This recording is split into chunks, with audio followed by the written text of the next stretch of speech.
C'est maintenant l'heure des petites histoires de Vincent Parisot.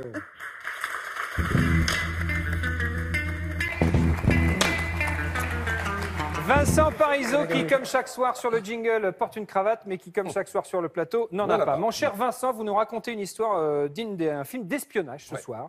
Assez étrange d'ailleurs, c'est un homme d'affaires franco-suisse qui accuse les services secrets français de tentative, écoutez bien, de racket et de séquestration. Oui, c'est peut-être une petite histoire, mais c'est une histoire absolument incroyable. Vous imaginez, on est le 12 mars dernier, vous êtes à Roissy, terminal 2F, vous avez un homme d'affaires franco-suisse, vous le disiez, Alain Duménil, qui va prendre l'avion. Et là, au moment d'entrer dans l'avion, sur la passerelle, il voit deux hommes de la police de l'air et des frontières qui lui disent « Monsieur, on a un petit problème, on vous a pris votre identité, il faut venir avec nous, on va régler cette difficulté. » Comme dans les films, ils viennent le chercher. Exactement, ils viennent le chercher sur la passerelle. Il arrive dans le bureau de la police de l'air et des frontières, on l'assoit, il n'y a plus personne dans la salle, et puis il voit arriver deux hommes armés. Il y en a un qui se met devant la porte, ce qui signifie quand même clairement qu'il ne faut pas sortir, et l'autre qui commence à lui dire « Bon ben voilà, c'est pas compliqué, vous nous devez 13 millions d'euros, avec les intérêts, ça va faire 15 millions d'euros. Alors on vous laisse 2 semaines pour payer. Voici l'adresse d'un avocat que vous pouvez contacter pour les modalités de paiement. » Et pourquoi c'est sympa. Et pourquoi il lui demande cet argent? Alors pourquoi on lui demande cet argent? Ce qu'il faut savoir, c'est que la DGSE place de l'argent, les services secrets, pardon, la sécurité extérieure, place de l'argent pour financer ces opérations qui sont en général non officielles. Et dans cette affaire, les services secrets ont perdu environ 12 millions d'euros au moment sans doute de la crise de 2008. Et cherchent à récupérer cet argent. Donc il y a réellement un contentieux, il y a réellement un conflit, mais évidemment notre homme d'affaires ne s'attend pas à ce qu'on lui pose le problème dans ces conditions, surtout qu'on lui dit en même temps: vous savez, monsieur, à votre âge, ça serait dommage de finir dans un fauteuil roulant. Et puis, il faudrait que vous fassiez attention à la sécurité de votre femme, dont voici une photo dans la rue, de votre fille, dont voici une photo lorsqu'elle sort de chez elle. Ah, on est dans un vrai polar, dans une vraie histoire de barbouze. Qu'est-ce qu'il fait? Il dit, attendez, mais moi, vous êtes qui? Vous êtes qui? Déjà, il a très peur.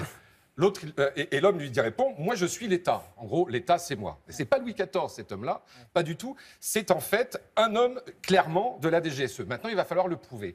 Il va porter plainte, Alain Duménil, et ensuite l'enquête préliminaire est engagée puisqu'une plainte est déposée. Vous avez donc la police des polices, ce qu'on appelle les bœufs carottes, qui vont pour enquêter.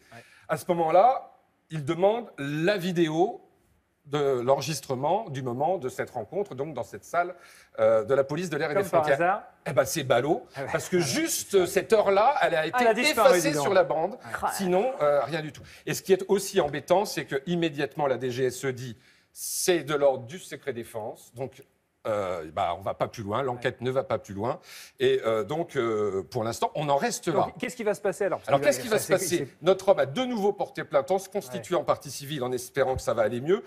Ce qu'on peut imaginer, c'est qu'il n'y aura pas de suite judiciaire puisque le secret défense continue de planer sur cette affaire.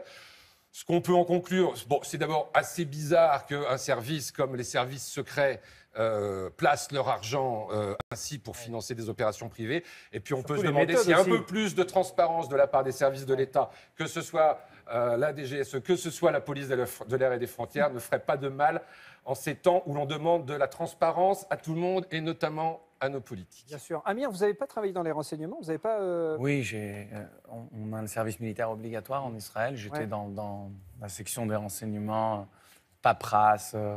Ah oui, vous mettiez les coups de tampon. Ouais, je veux dire, vous n'étiez pas avec beaucoup moins glamour que ce qu'on imagine. C'était pas exactement le même ministre. J'allais à un bureau tous les matins, en fait. Et vous mettiez des timbres sur les... Entre autres, je préparais le café, je nettoyais, je servais des trucs à mes supérieurs. Ah oui, sans doute, c'est 3 ans. 3 ans, c'est ça. 3 ans, obligatoire. T'as pécho un peu là-bas avec ça? Ouais, ça, oui, quand même. Par contre, quand vous avez vu les renseignements, quand même, c'est la classe. Il y a beaucoup de filles qui se baladent. Tu me feras visiter ton bureau un jour, non? Parce que les filles font leur service militaire. Tout le monde, les garçons comme les filles, c'est la suite après le lycée. C'est 2 ans pour les filles. 2 ans pour les filles, 3 ans pour les garçons. Merci beaucoup.